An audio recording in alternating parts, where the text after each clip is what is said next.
So, a disclaimer to start off the video. This is not a rulebook for making memes, nor am I trying to push any standards or rules on anyone making their own memes.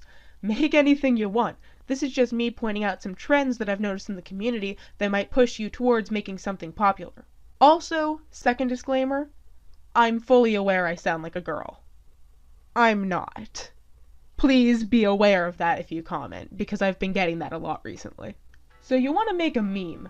Well, I, Weedcat, with so many successful memes, just a plethora of them, I am here to show you how. Step 1. Choosing a genre. Most memes fall into these following categories: edgy, pastel, silly, or spoof. Edgy memes, first of all.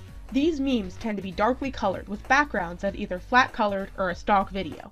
The format of an edgy meme is usually a short intro or outro with a few unique frames, while the main structure of the meme is a bust shot of the character and a few poses. Pastel memes. These memes are brightly colored, but also desaturated. Most colors border on white, with backgrounds that are either patterns or stock images. The format of a pastel meme is usually more unique than an edgy meme, but tends to have a full body of a character dancing at some point in the video, and many cuts that aren't explicitly looped character head bops or motions, but things like items or close-up shots of characters looped are shown instead. Silly memes. These memes aren't spoof memes, but rather lighthearted fun memes that utilize a lighthearted or a fun song, and an animation that has effort put into it, usually. These memes don't really have a solid format, only that the characters are usually not showing much personality, but rather actions.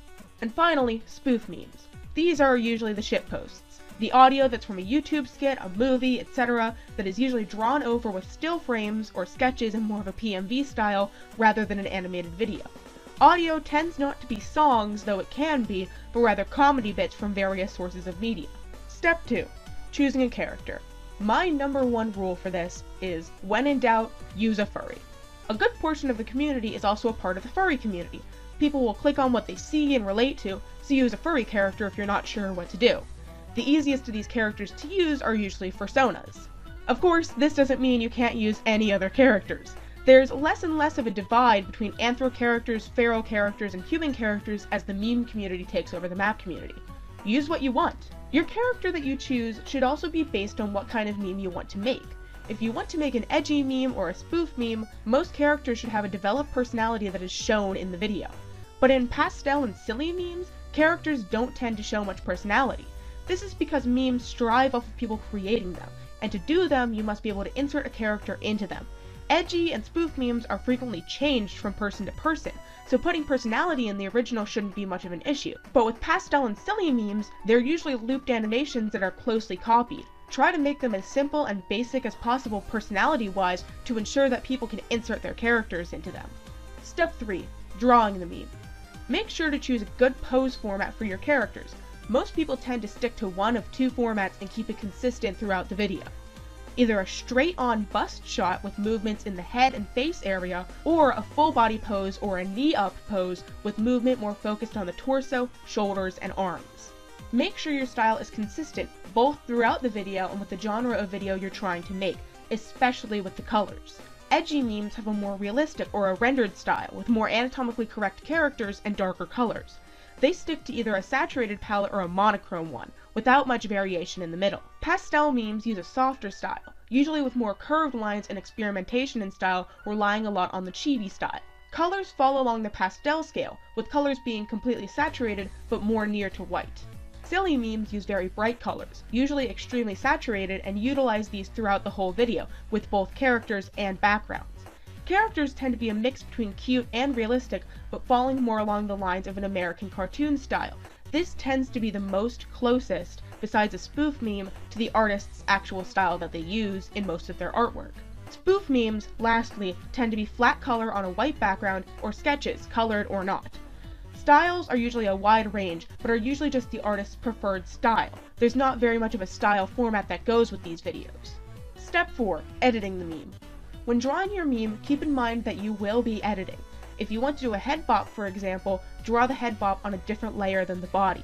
Make sure your editing is consistent throughout the video, especially with quality. Put the same level of effort editing the first frame as you do to the last, because most memes have replay quality, and people will tend to notice if there's a drop in quality at the end.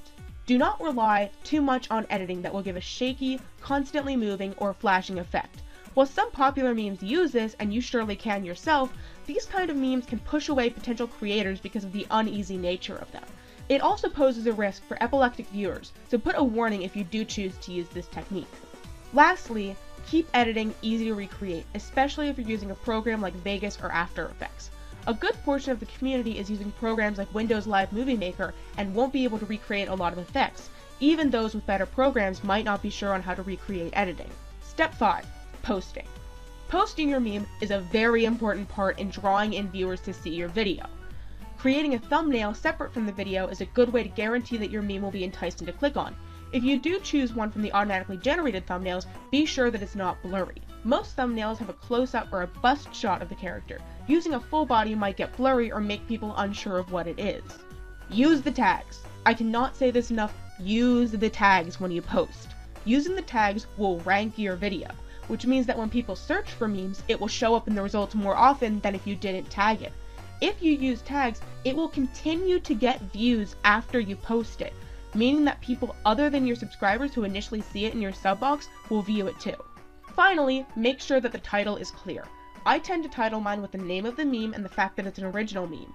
I also post the character's name with it occasionally to let viewers learn at least a little bit about my OCs. Finally, step 6, forgetting everything I said in this video. The best memes are the ones that are truly original. While the point of this video was to state a lot of trends which will be a safeguard for creating a reasonably popular meme, be sure to break at least a few of these quote-unquote rules when making your own. This will make it unique and it'll be sure to break out from the crowd, making it popular. Of course, making something completely original is a risky move, but if you do it enough, it'll certainly pay off. Well, if this video inspires you to make an animation meme, comment below and I'll be sure to check it out. Also, if anything I stated in the video is wrong or harmful, tell me below and I'll be sure to understand and try and fix my mistakes and clarify what I meant. Thanks for watching, and don't forget to subscribe for more meme-related content.